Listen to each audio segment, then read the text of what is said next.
تیرے انداز میں وسعت فرش کی، تیری پرواز میں رفت عرش کی، تیرے انفاس میں خلد کی یاسمین، تجھ سا کوئی نہیں، تجھ سا کوئی نہیں۔ سدرۃ المنتہا راہ گزر میں تیری، قاب قوسین گرد سفر میں تیری، تو ہے حق سے قریب، حق ہے تیرے قریب، تجھ سا کوئی نہیں، تجھ سا کوئی نہیں۔ کہکشاں زو تیری سرمدی تاج کی، زلف تاباں حسیں رات معراج کی، لیلۃ القدر تیری منور جبیں، تجھ سا کوئی نہیں، تجھ سا کوئی نہیں۔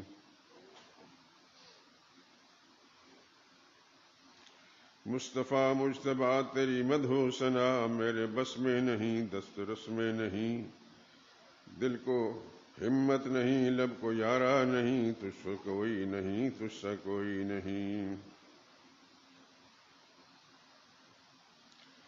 کوئی بتلائے کیسے سراپا لکھوں، کوئی کہہ دے کہ میں جس کو تجھ سا کہوں، توبہ توبہ نہیں کوئی تجھ سا نہیں، تجھ سا کوئی نہیں، تجھ سا کوئی نہیں۔ سب صحابہ کی شانیں جلی ہیں بھلی، یہ صدیق و فاروق و عثمان علی، شاہد عدل ہیں یہ تیرے سب جانشین، تجھ سا کوئی نہیں، تجھ سا کوئی نہیں۔ اے سراپا نفیس انفس دو جہاں، سرور دلبر عاشقاں، اے سراپا نفیس انفس دو جہاں، سرور دلبر عاشقاں، ڈھونڈتی ہے تجھے میری جان حزیں، تجھ سا کوئی نہیں، تجھ سا کوئی نہیں۔ اے رسول امی خاتم المرسلین، تجھ سا کوئی نہیں، تجھ سا کوئی نہیں۔ اے عقیدہ یہ اپنا بصدق و یقین، تجھ سا کوئی نہیں، تجھ سا کوئی نہیں۔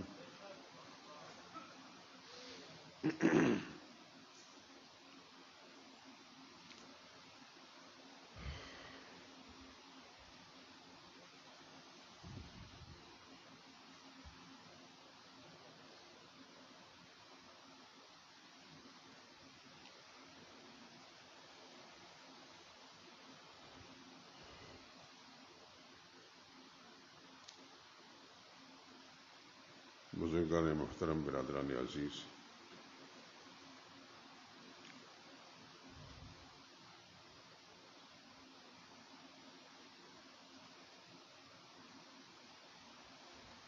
جب سے یہ ماہ مبارک جو رواں مہینے سے پہلے گزرا ہے،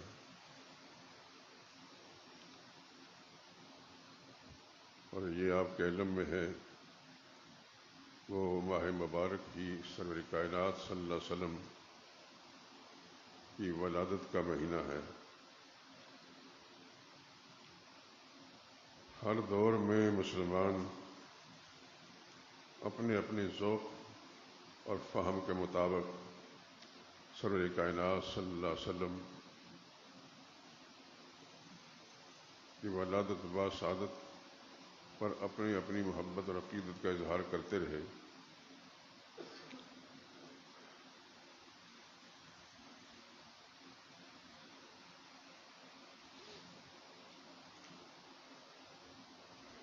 میرا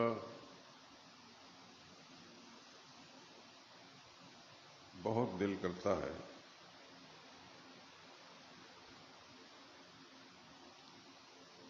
کہ سرور عالم صلی اللہ علیہ وسلم کی ذات اور آپ کی شخصیت اور آپ کے متعلقات، اس پر میں تفصیل سے گفتگو کروں۔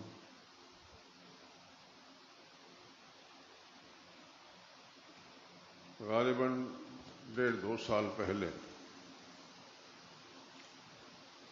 خاندان نبوت کا میں نے تذکرہ کیا تھا، اور تقریباً پورا سال ہی آپ کا ذکر مبارک جمعہ کے بیانات کے اندر ہوتا رہا۔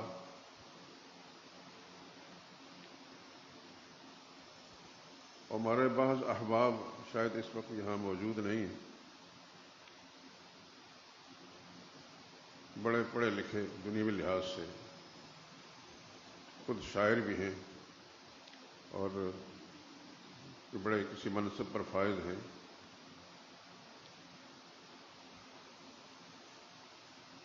وہ بار بار مجھ سے ایک مطالبہ کرتے رہے۔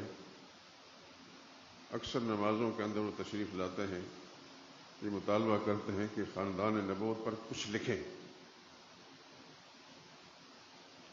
میں انتظار میں ہوں۔ میں ان سے یہی عرض کرتا رہا کہ آپ دعا فرمائیں، اللہ پاک مجھے ہمت دے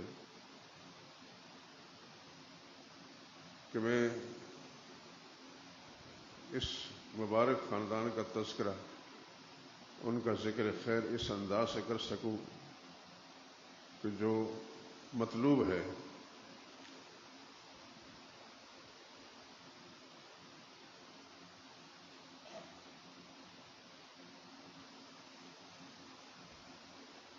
ابھی تک تو میں اس کی تفصیل نہیں لکھ سکا، اس لیے کہ اس سے پہلے دوسری اور چیزیں جو ہیں کچھ ذکر چھیڑے ہوئے ہیں۔ ازواج مطہرات رضوان اللہ تعالی علیہن اجمعین کا تذکرہ مکمل ہو چکا ہے، اب وہ کتابت کے مرحلے میں ہے، لیکن اس کے ساتھ ایک دو مضمون اور پہلے سے میں نے چھیڑے ہوئے تھے۔ اس میں ایک مضمون ہے کہ نبی کریم صلی اللہ علیہ وسلم کی کفالت کس نے کی۔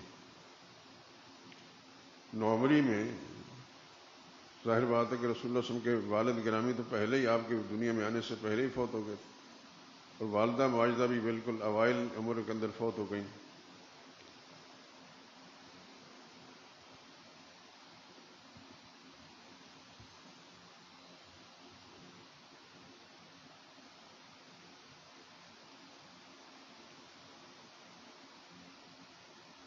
تو رسول اللہ صلی اللہ علیہ وسلم اس وقت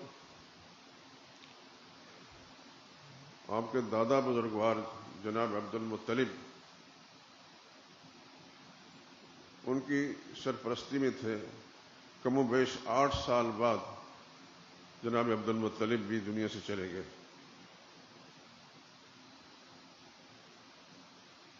اب نہ تو رسول اللہ صلی اللہ علیہ وسلم کی والدہ ماجدہ ہیں، نہ والد گرامی ہیں، نہ دادا بزرگوار۔ اب اس کے بعد خاندان کے کچھ لوگ، مثلا نبی کریم صلی اللہ علیہ وسلم کے چچا ہیں، ان چچاؤں کا ذکر تو اس سے پہلے میں شاید اس بیان میں جو 1.5 سال پہلے کیا ہے، اگر آپ حضرات کو یاد ہو تو میں کر چکا ہوں کہ حضور صلی اللہ علیہ وسلم کے والد گرامی جناب عبداللہ سمیت عبد المطلب دادا کے 10 بیٹے تھے، اور میں سمجھتا ہوں کہ میرے اس بیان سے پہلے آپ حضرات کو کہیں ان کا تذکرہ اس تفصیل کے ساتھ، ان ناموں کے ساتھ نہیں سننے کا موقع ملا ہوگا، یا یہ کہ کسی کتاب کو اگر پڑھنا بہت گہرائی میں اگر آپ جا کر کسی کتاب کو پڑھتے ہیں تو الگ بات ہے، ورنہ عام طور پر کتابوں کے اندر بھی اس بات کو ذکر نہیں کیا جاتا، بس سرسری گزار دے۔ تو جناب عبد المطلب کے 10 بیٹے تھے، ان میں سے رسول اللہ صلی اللہ علیہ وسلم کے والد گرامی بھی۔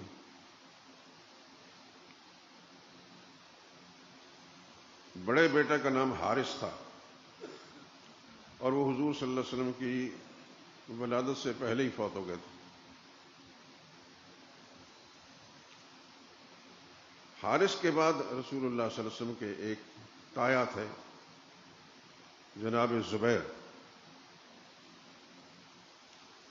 بن عبد المطلب۔ جناب زبیر اور نبی کریم صلی اللہ علیہ وسلم کے والد گرامی جناب عبداللہ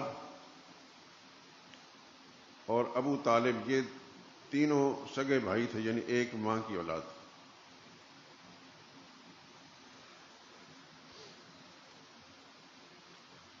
اس کے علاوہ ایک چچا تھا ابو لہب، بڑی معروف شخصیت ہے، ان کے تعارف کی اتنی ضرورت ہے ہی نہیں. اللہ نے قرآن کریم میں ایسا تعارف کرا، تبت یدا ابی لہب و تب، ٹوٹ گئے ٹوٹ جائیں ہاتھ ابو لہب کے، خود بھی ہلاک ہو جائے.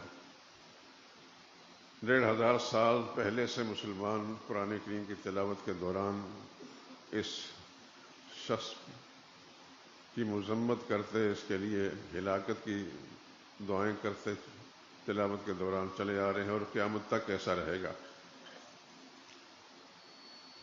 عجیب بات ہے کہ رسول اللہ صلی اللہ علیہ وسلم کا چچا بھی ہے، لیکن اس قدر مذموم آدمی ہے، اتنا برا آدمی ہے کہ اللہ نے قرآن کریم میں ایک صورت اس کی مذمت میں نازل کر دی. آپ جانتے ہیں کہ مشرکین مکہ میں بہت بڑے کافر موجود تھے، ابو جہل جیسا آدمی، لیکن اس کا نام لے کر اللہ نے قرآن کریم میں کوئی صورت نازل نہیں فرمائی. اسی طریقے سے اور بہت سے لوگ، لیکن یہ جو رسول اللہ صلی اللہ علیہ وسلم کا سگا چچا ہے، اس بد نصیب کا معاملہ یہ ہے کہ رسول اللہ صلی اللہ علیہ وسلم نے جب سب سے پہلے نبوت کا اعلان فرمایا اور اللہ کی توحید کا پیغام سنایا، تو سب سے پہلے پتھر پھینکنے والا یہ بد نصیب تھا.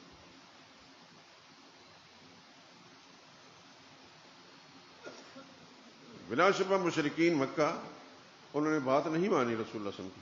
کوئی ادھر بھاگ گیا، کوئی ادھر بھاگ گیا. قرآن کریم کے اندر ہے وَانْطَلَقَ الْمَلَأُ مِنْهُمْ، ان میں سے جو چودھری ٹائپ کے لوگ تھے چل پڑے. انمشو، چلو بھائی چلو، وَاصْبِرُوا عَلَىٰ آلِهَتِكُمْ، اپنے باپ دادا کا جو مذہب تھا، اس کے جو معبود تھے، ان کے جو الہ تھے، جو مشکل کشاد ہیں، ان پر جمے رہو. یہ تو انہوں نے کیا، لیکن رسول اللہ صلی اللہ علیہ وسلم پتھر نہیں مارے. پتھر پھینکنے والا بد نصیب یہی آدمی تھا. اپنا خون.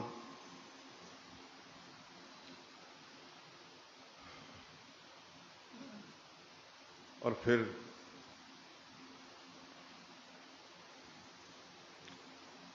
کیسے انجام سے دوچار ہوا. حضور صلی اللہ علیہ وسلم نے نبوت کا اعلان فرمانے سے پہلے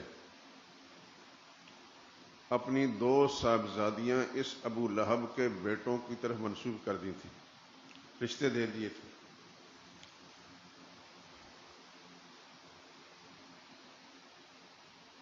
کسی کو کیا معلوم تھا کہ آگے کیا ہونے والا. جو ہی رسول اللہ صلی اللہ علیہ وسلم نے نبوت کا اعلان فرمایا، پچھلے جمعے میں غالباً میں اس پر عرض کر چکا ہوں، تو مشرکین کے جو سرغنے تھے، کوئی ادھر بھاگا کوئی ادھر بھاگا، لیکن یہ بدنصیب آدمی تھا جس نے سب سے پہلے پتھر مارا اور کہنے لگا لوگوں یہ دیوانہ ہو گیا، اس کی بات مت سنو. پھر اس کے بعد جہاں جہاں بھی رسول اللہ صلی اللہ علیہ وسلم اللہ کا پیغام سنانے تشریف لے جاتا، یہ پیچھے پیچھے چلتا اور یہی بات کہتا. اس کی یہ حرکت اللہ کو اس قدر ناپسند ہوئی. دلوں کے حال تو اللہ جانتے ہیں. اللہ نے سورت نازل فرما کر اس کی مذمت میں ایسا قانون بنا دیا کہ قیامت تک کے لیے مسلمان جب قرآن کریم تلاوت کریں گے تو اس کی مذمت کریں گے.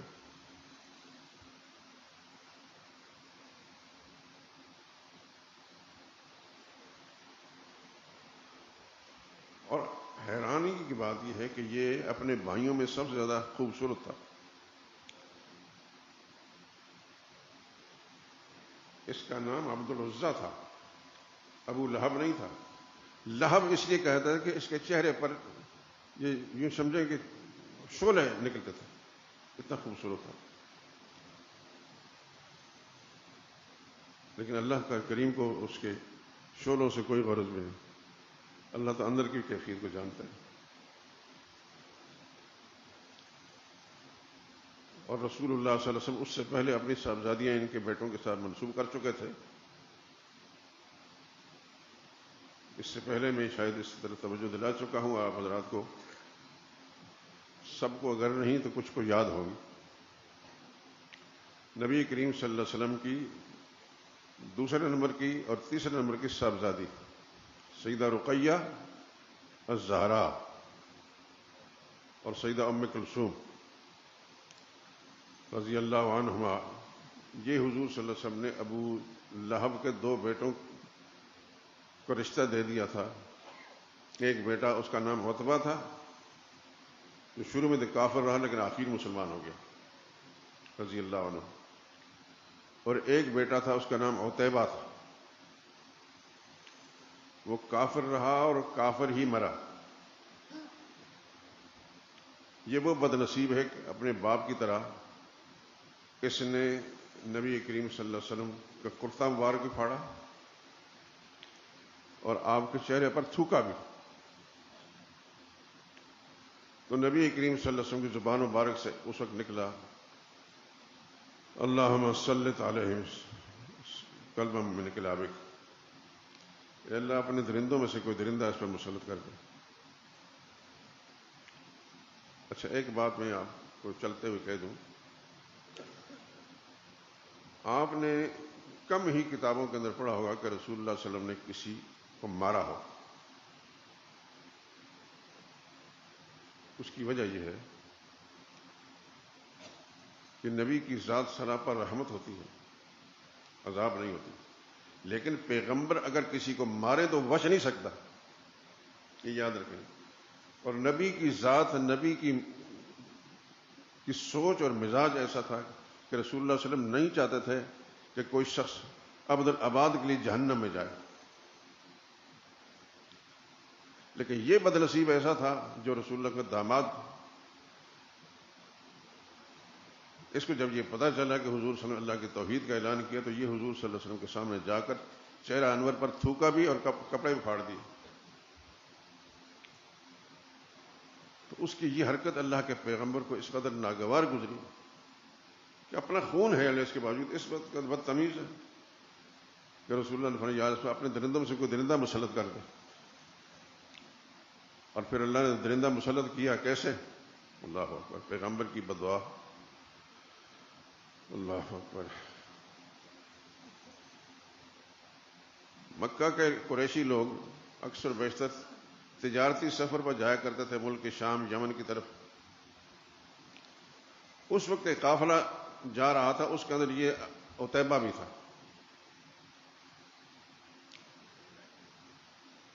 اور قافلے میں 10 15 20 آدمی اکثر بیشتر ہوتے ہیں۔ ابو لہب نے جاتے وقت قافلے کے جو لیڈر تھے، سردار تھے، ان سے کہا کہ ایک خیال رکھنا بھائی میرے اس بیٹے کا، حالانکہ جوان آدمی تھا، اس کا خیال رکھنا۔ اس کو یہ اندازہ تھا بد نصیب آدمی محمد مصطفیٰ صلی اللہ علیہ وسلم کی نبوت پر ایمان تو نہیں لایا، لیکن اس کو یہ یقین تھا کہ محمد جس کے لیے بددعائیہ جملہ کہتے وہ بچتا نہیں، صلی اللہ علیہ وسلم۔ چنانچہ اس قافلے کے جو لیڈر جو لوگ بھی تھے، انہوں نے بڑی اہتمام کے ساتھ سفر کے اندر جگہ جگہ جہاں بھی رکے اس کو پورے قافلے کے لوگوں کے درمیان میں لٹاتے سلاتے۔ ایک جگہ ایسی پہنچی کہ وہاں رات کو جب سونے لگے تو قافلے کے سینٹر کے اندر، جو چونکہ مسافر لوگ ہوتے ہیں تو ان کے لیے کوئی ہوٹل تو ہوتے نہیں تھے کہ ہوٹلوں میں جا کر ٹھہرے، کھلی جگہوں کے اندر لیٹتے تھے۔ اللہ کی شان، اللہ اکبر۔ رات کو جب لیٹے، عتیبہ سینٹر میں تھا سارے قافلے کے لوگوں میں، اللہ پاک نے ایک درندہ بھیجا۔ کہاں سے بھیجا اس چکر میں ہمیں پڑھنے کی ضرورت نہیں، وہ خدا قادر مطلق ہے۔ وہ سونگتا ایک ایک آدمی کو سونگتا گیا اور کسی کو کچھ نہیں کہا اس نے، اور سونگتا عتیبہ کے پاس پہنچا، وہاں سے نے پنجہ مارا اور اس طرح چیر پھاڑ کھایا اس کو۔ تو اللہ کے پیغمبر کی وہ بددعا جو ہے اس پر ایسی لگی کہ خدا بند قدوس نے اس کو اس دنیا کے اندر ذلیل خوار کر دیا۔ ہے یہ اپنا خون، ابو لہب یہ اپنا خون، سگا چچا ہے، جناب عبداللہ کا بھائی ہے، مائیں الگ الگ ہیں، باپ ایک ہے، لیکن جب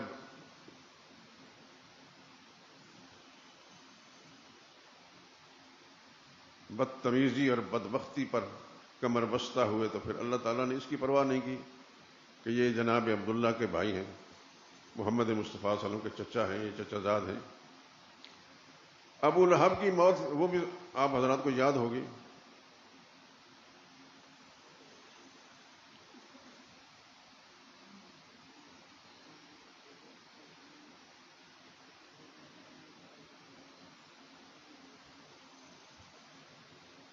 کچھ ایسے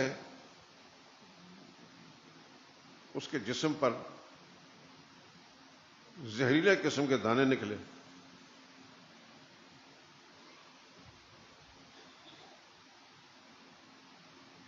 کہ کوئی شخص اس کو ہاتھ نہیں لگا سکتا تھا، اور بالآخر اسی حالت کے اندر ہلاک ہوا،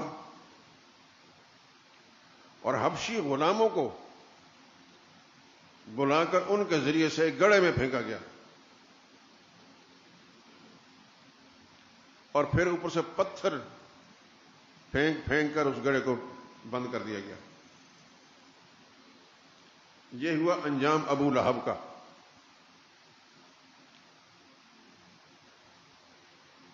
تو حضور صلی اللہ علیہ وسلم کے والد گرامی جناب عبداللہ،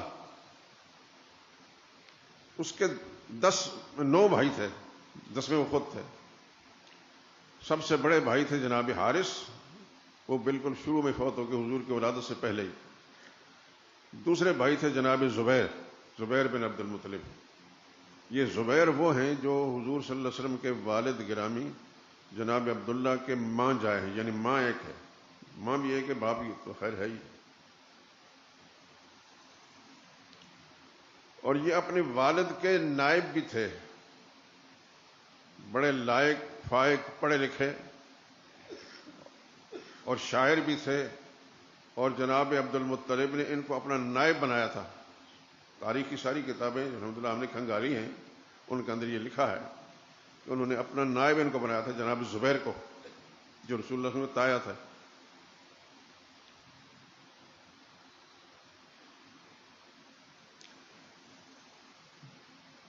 تین بھائی اور ہیں، ایک کا نام مقوم، اس کو عبد القعبہ بھی کہتے ہیں، ایک کا نام حجل ہے، اس کو غیداق بھی کہتے ہیں، اور ایک کا نام زرار ہے۔ یہ 3 بھائی ایسے ہیں جن کے تذکرے میں نے کتابوں کے اندر تفصیلات نہیں پڑھ سکی، لیکن ہیں عبد القعبہ، غیداق اور زرار۔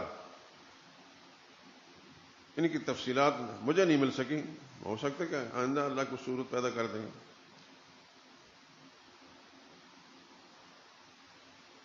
اور حضور صلی اللہ علیہ وسلم کے چچاؤں میں سے 2 چچا مسلمان ہیں، ایک سیدنا حمزہ رضی اللہ تعالی عنہ اور ایک سیدنا عباس رضی اللہ تعالی عنہ۔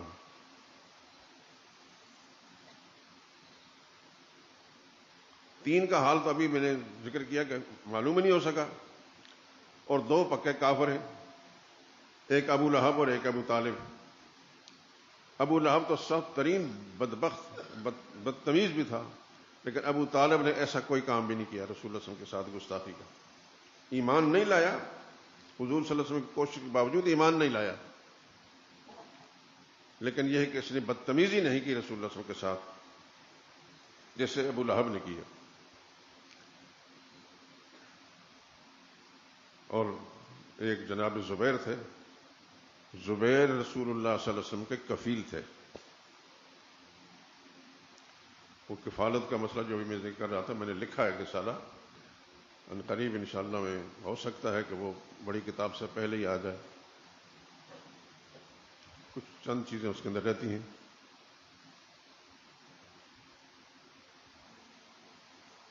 انہوں نے حضور صلی اللہ علیہ وسلم کی کفالت کی، اور تاریخ کتابوں میں آتا ہے کہ رسول اللہ صلی اللہ علیہ وسلم ان کے بارے میں بہت اعلیٰ رائے رکھتے تھے۔ ان کے بیٹے جب رسول اللہ صلی اللہ علیہ وسلم کے پاس آتے تو حضور صلی اللہ علیہ وسلم کو اپنے پاس بٹھاتے اور کہتے انہ ابن امی، یہ میری ماں کا بیٹا ہے، یعنی اپنی تائی جو تھی ان کو ماں کہتے تھے، اور کبھی ایک بعض کتاب میں ہوتا ہے یہ میرے چچا کا بیٹا ہے. یہ حضور صلی اللہ علیہ وسلم کے ساتھ اتنا اچھا سلوک کرتے تھے. تو یہ بات مختصر میں کرتا ہوں، انشاءاللہ تفصیل تو اس کتاب میں مل جائے گی آپ کو. یہ رسول اللہ صلی اللہ علیہ وسلم کے کفالت میں جو شخصیت ہے وہ جناب زبیر ہے. لیکن زبیر نبی کریم صلی اللہ علیہ وسلم کی بعثت یعنی آپ کے اعلان نبوت سے پہلے ہی فوت ہو گئے. اس واسطے ان کے بارے میں یہ کہا جا سکتا تھا وہ دین ابراہیمی پر تھے، شریعت ابراہیمی پر تھے. ابھی حضور صلی اللہ علیہ وسلم کی نبوت کا اعلان نہیں ہوا تھا، وہ پہلے ہی فوت ہو گئے. اس واسطے ان کو مشرک نہیں کہا جائے گا. لیکن پیغمبر صلی اللہ علیہ وسلم کی بعثت کے بعد اگر کوئی شخص سابقہ موقع پر اڑا رہا تو مشرک. ان میں ابو لہب بھی ہے، وہ بدنصیب، وہ تو رسول اللہ صلی اللہ علیہ وسلم کے گستاخ بھی تھا. اور ابو طالب بھی ہے، گستاخی تو اس نے کوئی نہیں کی، رسول اللہ صلی اللہ علیہ وسلم بدتمیزی کوئی نہیں کی، لیکن حضور صلی اللہ علیہ وسلم کے کہنے پر ایمان نہیں لایا.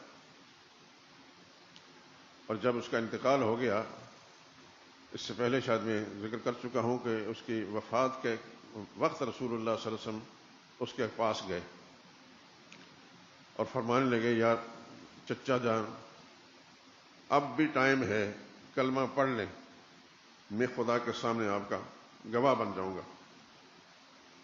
اور اسی وقت اس کے پاس ابو جہل بھی بیٹھا ہوا تھا اور اس کا ایک بھانجا بھی.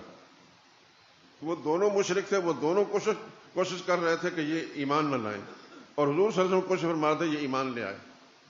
لیکن ابو طالب نے رسول اللہ صلی اللہ علیہ وسلم کی بات نہیں مانی، ان کی بات مانی، اور آخری جملہ جو اس کی زبان سے نکلا علی ملت عبد المطلب، لا الہ الا اللہ محمد رسول اللہ نہیں، علی ملت عبد المطلب، عبد المطلب کے مذہب پر میں جا رہا ہوں جو سابقہ شریف.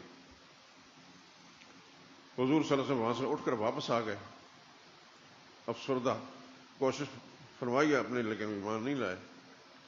تھوڑی دیر میں حضرت علی آ گئے رضی اللہ تعالیٰ عنہ، انہی کے بیٹے، اور آ کر رسول اللہ صلی اللہ علیہ وسلم سے عرض کیا یا رسول اللہ ان عمک الشیخ الزال لقد مات. یہ الفاظ جو میں پڑھ رہا ہوں ہماری حدیث کی بہت ساری کتابوں کے اندر، ابو داؤد شریف جو سیاستہ کی ایک معتبر کتاب ہے اس کے اندر ہے ان عمک الشیخ الزال لقد مات، آپ کا چچا جو بوڑھا تھا بھی اور گمراہ تھا. عمہ کا آپ کا چچا، الشیخ جو بوڑھا تھا، الزال گمراہ تھا، قد مات فوت ہو گیا. رسول اللہ صلی اللہ علیہ وسلم نے فرمایا میرے علم میں ہے. تو حضور صلی اللہ علیہ وسلم سے انہوں نے پوچھا کہ میرے لیے کیا حکم ہے؟ تو حضور نے فرمایا اذهب فوارث، جاؤ سپرد خاک کرو. اگر وہ ایمان لائے ہوتے تو خود رسول اللہ صلی اللہ علیہ وسلم جا کر ان کی نماز جنازہ پڑھاتے اور حضرت علی سے فرماتے تو بھی نماز جنازہ پڑھ. لیکن وہ ایمان نہیں لائے، اس واسطے نہ حضرت علی نے نماز جنازہ پڑھائی اور نہ ہی رسول اللہ صلی اللہ علیہ وسلم نے نماز جنازہ پڑھائی. تو حضور صلی اللہ علیہ وسلم کے ان چچاؤں میں سے دو جن کو نبوت کا زمانہ ملا ایمان نہیں لائے، ابو طالب اور ابو لہب، اور دو پکے مسلمان تھے حضرت حمزہ اور حضرت عباس. تین کا حال معلوم نہیں، اور ایک تو جناب رسول اللہ صلی اللہ علیہ وسلم کے والد گرامی ہیں، اور دو ایک ان میں سے رسول اللہ صلی اللہ علیہ وسلم کی ولادت سے پہلے ہی فوت ہو گئے تھے، اور ایک نے رسول اللہ صلی اللہ علیہ وسلم کو دیکھا بھی، حضور کی کفالت بھی کی، لیکن نبوت کا زمانہ اس کو نہیں پایا، اس سے پہلے فوت ہو گئے. اس واسطے ان 10 آدمیوں میں سے صرف 2 آدمی جو ہے صاحب ایمان، حضرت عباس اور حضرت حمزہ رضی اللہ تعالیٰ عنہ. اور یہ بھی آپ حضرات کے علم میں ہے کہ حضرت حمزہ رسول اللہ صلی اللہ علیہ وسلم کے چچاؤں میں سے وہ ہیں جن کو حضور صلی اللہ علیہ وسلم نے سید الشہداء فرمایا. یہ ذہن میں رکھ لیں آپ دھیان سے. سید الشہداء کون ہیں؟ نبی کریم صلی اللہ علیہ وسلم زبان مبارک سے کہہ رہا ہوں، میری اپنی طرف سے نہیں. حضور صلی اللہ علیہ وسلم نے فرمایا کہ حضرت حمزہ جو ہیں سید الشہداء ہیں، شہیدوں کے سردار ہیں. دوسری بات ان کے بارے میں فرمایا اسد اللہ و اسد رسول ہی، یہ اللہ کا شعر ہے، اللہ کے رسول کا شعر ہے. یعنی شعر خدا بھی ان کو فرمایا اور سید الشہداء بھی انہی کو فرمایا. آپ اگر کسی سے کوئی بات سنیں تو وہ بات تو جہالت پر مبنی ہوگی،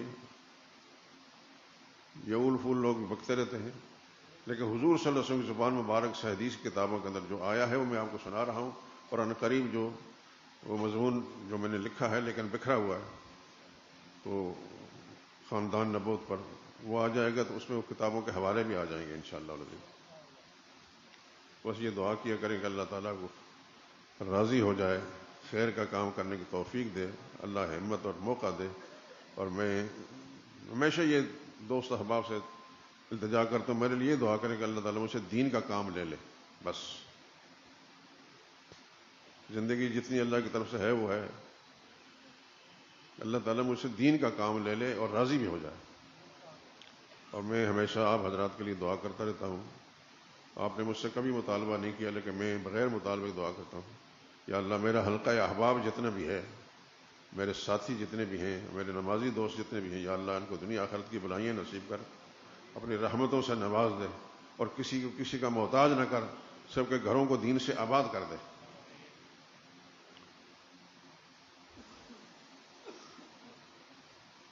تو یہ آپ کو معلوم ہو گیا اس سے پہلے بھی، لیکن اب میرا یاد دہانی ہوگی کہ رسول اللہ صلی اللہ علیہ وسلم کے والد گرامی سمیت جناب عبدالمطلب کے 10 بیٹے تھے۔ جناب عبداللہ کو ایک طرف کر لیں تو 2 رسول اللہ صلی اللہ علیہ وسلم کے تایا تھے، اور 2 چچا تھے جو پکے کافر تھے، اور 2 چچا تھے جو پکے مسلمان تھے۔ 3 کا حال معلوم نہیں، ہمیں معلوم نہیں۔ اسی طریقے سے رسول اللہ صلی اللہ علیہ وسلم کے چچاؤں کے علاوہ رسول اللہ صلی اللہ علیہ وسلم کی 6 پھوپھیاں تھیں۔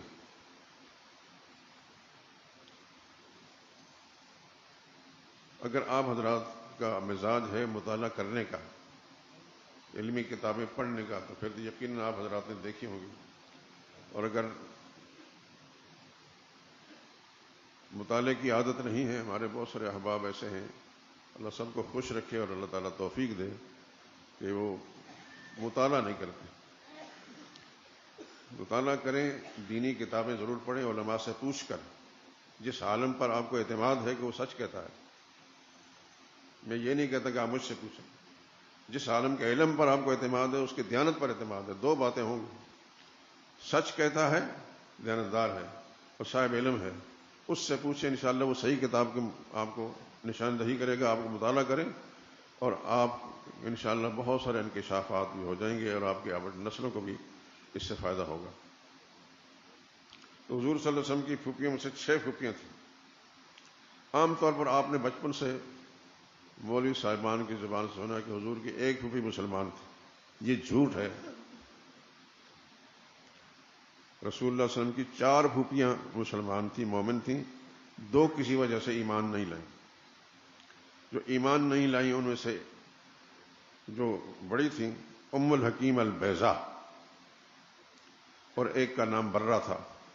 یہ 2 ایمان نہیں لائیں، اور جو ایمان لائی ہیں ان میں سے ایک پھوپھی تھی امیمہ، یہ رسول اللہ صلی اللہ علیہ وسلم کی ساس بھی تھی، سیدہ زینب بنت جحش کی والدہ تھی، اور ایک تھی اروا، ایک تھی عاتکہ، اور ایک تھی صفیہ۔ صفیہ کے بارے میں تو خیر سبھی کہتے ہیں کہ یہ ایمان لائی تھی، یہ حضرت حمزہ رضی اللہ تعالی عنہ کی سگی بہن تھی، لیکن باقی 3 کے بارے میں اکثر جاہلی ہیں۔ میں آپ حضرات کو اپنی ذمہ داری سمجھ کر بات بتا رہا ہوں، انشاءاللہ آپ مطالعہ کریں گے کتابوں کا تو آپ کو یہ صاف بات معلوم ہو جائے گی۔ تو میں نے جیسے شروع میں کیا کہ میرا دل کافی عرصے سے یہ کر رہا تھا کہ نبی کریم صلی اللہ علیہ وسلم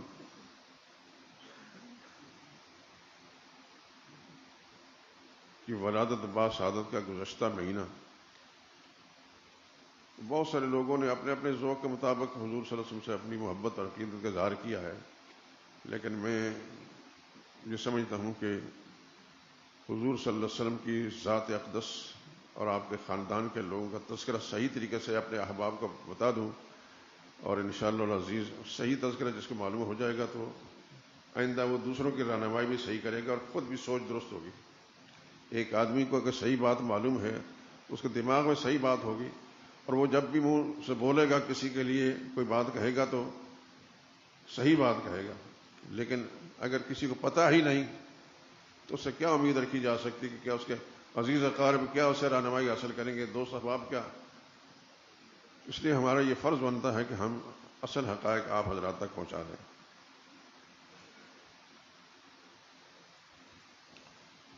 نبی کریم صلی اللہ علیہ وسلم کی والدہ ماجدہ سیدہ آمنہ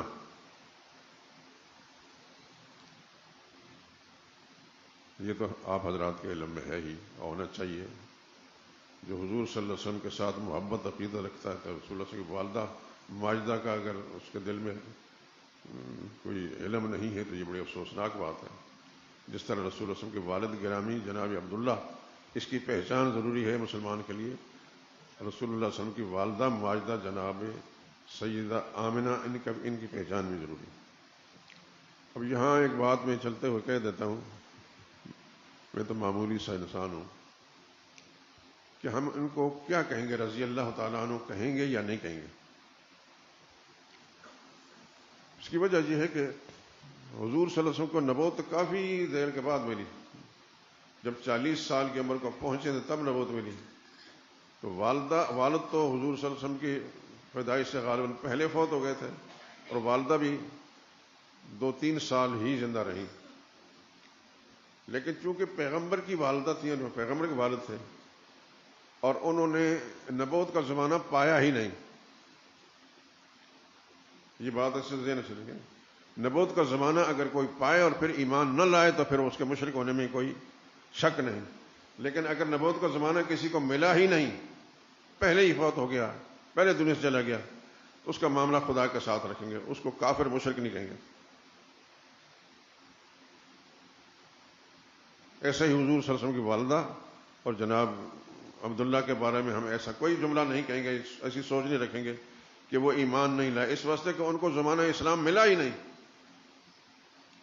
پیغمبر نے نبوت کا اعلان کیا ہو اس وقت کوئی شخص یہ بات سن کر پھر نہیں مانتا تو اس کا کافر مشرک ہونے میں کوئی شک نہیں، لیکن پیغمبر نے ابھی نبوت کا اعلان کیا نہیں، نبوت ملی نہیں، اس سے پہلے اگر کوئی شخص دنیا میں آیا ہے اور اس کا علانیہ طور پر شرک کرنے والا کوئی عمل موجود نہیں، اس کے بارے میں ہم یہ کہیں گے وہ دین ابراہیمی پر تھا۔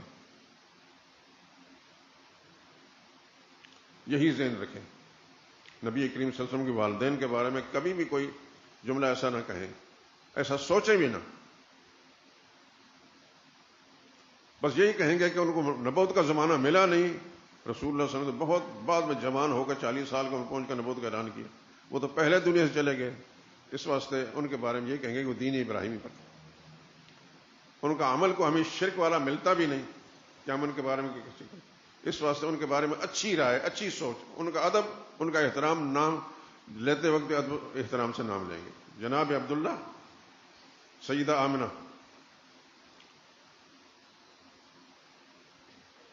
نبی کریم صلی اللہ علیہ وسلم کی والدہ ماجدہ سیدہ آمنہ، ان کے والد کا نام تھا وہب، آمنہ بنت وہب۔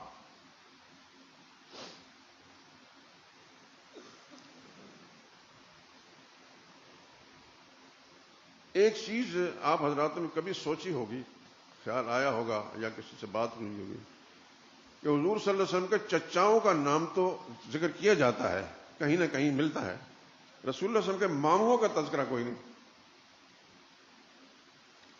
میں ٹھیک کہہ رہا ہوں، کسی کتاب میں آپ نے پڑھا ہے ماموں کا تذکرہ؟ نہیں پڑھا۔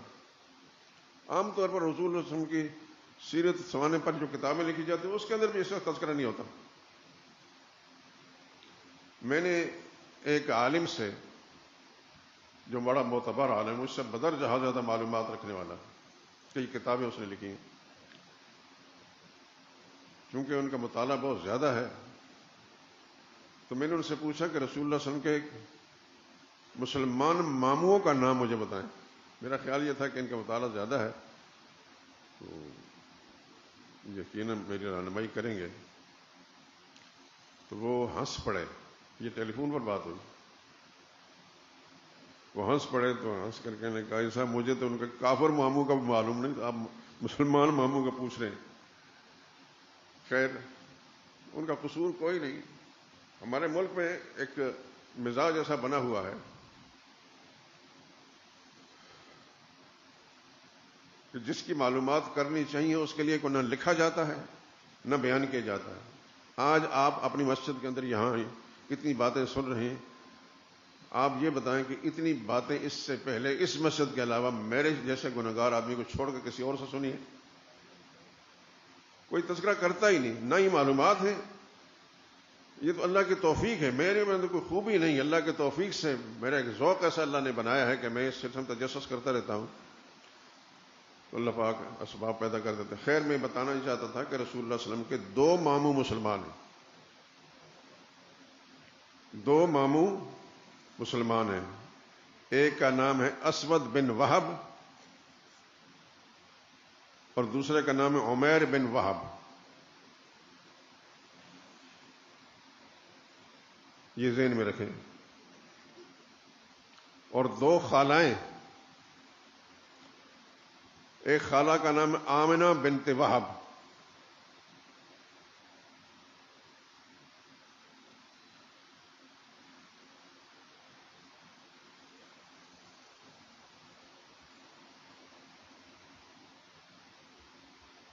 عام طور پر چونکہ ہمارے سیرت اور تاریخی کتابوں میں خصوصاً سکولوں کالجوں میں جو پڑھائی جاتی ہے بالکل سے تذکرہ کوئی. اور میں آپ کو کیا بتاؤں، ہمارے سکولوں کے اندر سکولوں میں اس قدر افسوسناک قسم کا نصاب مرتب کیا گیا ہے. مسلمانوں کے چھوٹے چھوٹے بچے جو بچپن سے ہی غلط سوچ بنا لیتے ہیں اور آخر دم تک غلط سوچ رہتی ہے. یہ جرم جو ہے ان بچوں کا نہیں، اسکول والوں کا نہیں، جرم حکومت کا ہے. اس سے پہلے بھی جو حکومتیں گزری یہ جرم وہ کرتی رہیں اور وہ چلتے چلتے آج تک یہ جرم چل رہا ہے.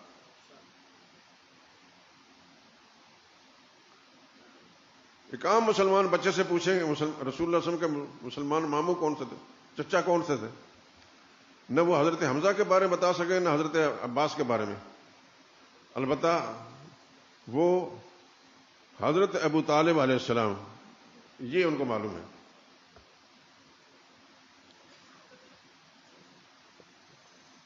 آپ بھی اپنے بچوں کی کتابیں کبھی کھول کر دیکھ لیا کریں سکول کے اندر کیا کچھ پڑھایا جاتا ہے. سکول کے جو اکثر جو ٹیچریں ہوتی ہیں تو وہ ان پڑھ جاہل ہوتی ہیں، ان کو علم تو ہوتا نہیں. میٹرک تک ہوں گی یا ایف اے تک ہوں گی. انہوں نے دین کب سیکھا؟ جا کر شیخ کے گھر میں. میں سینٹرل ماڈل اسکول میں کسی زمانے پڑھایا کرتا تھا. ہمارے ایک دوست کافی عرصے سے مجھے ملاقات نہیں، زندہ ہیں تو خدا سلامت رکھے. وہ اس زمانے میں ایم اے کی تیاری کر رہے تھے. تو کئی چیزیں جو انہوں نے ہم سے سن کر پھر تجسس ہوا، کہنے لگے جی ہمارے سابقہ نصاب میں تو یہ کچھ لکھا ہوا ہے تو آپ یہ بات کر رہے ہیں. میں نے کہا بات جو میں کر رہا ہوں یہی صحیح ہے، لیکن آپ نصاب کے مطابق ہی اس کا جواب لکھنا. اگر ہمت ہو تو ان کے نصاب کے مطابق جواب تو یہ اصل بات یہ ہے. اور انہوں نے ایسا کیا اور پھر بعد مجھے بتایا کہ مجھے ڈبل مطلب انعام ملا. یہ اس کے پیپر کے جو نمبر زیادہ ملے. تو اکثر ایسا ہی ہوتا ہے. میں آپ کو کیا بات بتاؤں، خدا کی قسم قرآن میرے ہاتھ میں ہے، ممبر میں بیٹھا ہوں، اللہ کی رضا کے لیے بات کر رہا ہوں. ایسے بدبخت قسم کے لوگ نصاب مرتب کرنے کے لیے بٹھائے گئے ہیں اور نہ ہی کسی حکمران کو کسی وزیر کو اس بات کا پتہ ہے، نہ ہی جن کے بچے پڑھتے ہیں ان کو کچھ بات پتہ ہے کہ ہمارے بچوں کو کیا پڑھایا جاتا ہے. اس لیے میں ایک گزارش آپ سب سے کروں گا جن کے بچے پڑھتے ہیں پرائمری سے 4th 5ویں جماعت تک ہر ایک کی کتاب کو کھنگالیں، اچھی طرح چیک کریں اور خود دم سے میں آتے تھے کسی عالم سے پوچھیں کہ یہ بات جو لکھی ہوئی ہے یہ درست ہے. لیکن مجھے یقین ہے کہ اس وقت تک آپ کے سکولوں کے جو بچے ہیں 4th 5ویں جماعت تک کے لیے ان کو اسلامی جو نصاب پڑھایا جاتا ہے، جو کچھ ان کے لیے لکھا گیا وہ غلط ہوتا ہے، الا ماشاء اللہ. نہ ان بچوں کو پتا. بڑی پرانی بات ہے، یہاں مڈل روڈ پر ایک اسکول ہوا کرتا تھا، ہمارے بچے پڑھتے تھے. تو وہ میں نے کتاب دیکھ لی، اس کے اندر لکھا ہے اسلام میں کتنی عیدیں ہیں. اس میں لکھا تھا جواب، اسلام میں 3 عیدیں ہیں. ایک عید الفطر تھی، ایک سادہ مسلمان مناتے ہیں، ایک یہ جو کیا نام ہے، عید میلاد النبی. میں نے چٹ لکھ کر دی کہ انہوں نے کہا یہ کیا تم پڑھاتے ہیں؟ تو وہ ٹیچر کہنے لگے ہمیں تو یہی کچھ معلوم ہے. وہ بیچاری مجبور تھی، اس کو پتہ تو تھا نہیں. اس قسم کی چیزیں اسکولوں کے اندر بچوں کو پڑھائی جائیں گی، ذہن نشین کی جائیں گے، تو پڑھتے پڑھتے پڑھتے جوان ہو جائیں گے، ان کے ذہن میں یہی بات ہوگی. یہ ذمہ داری ماں باپ کی ہے کہ وہ بچوں کے اسکولوں کے بستے جو ہیں کھول کر دیکھیں، خاص طور پر اسلامیات سے متعلق. اور اگر کوئی بات سمجھ نہیں آتی تو کہ صاحب علم سے پوچھیں کہ یہ بات لکھی ہے، یہ درست ہے؟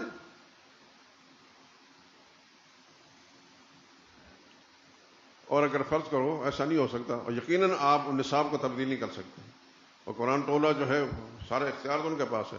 آپ بچے کے ذہن میں ڈھالیں یہ بات جو لکھی ہے غلط ہے، یہ جو کچھ نصاب میں لکھا ہوا یہ غلط ہے. اصل بات یہ ہے انشاءاللہ العزیز اوائل عمر سے ہی بچے جو ہے ان کی سوچ درست ہو جائے گی.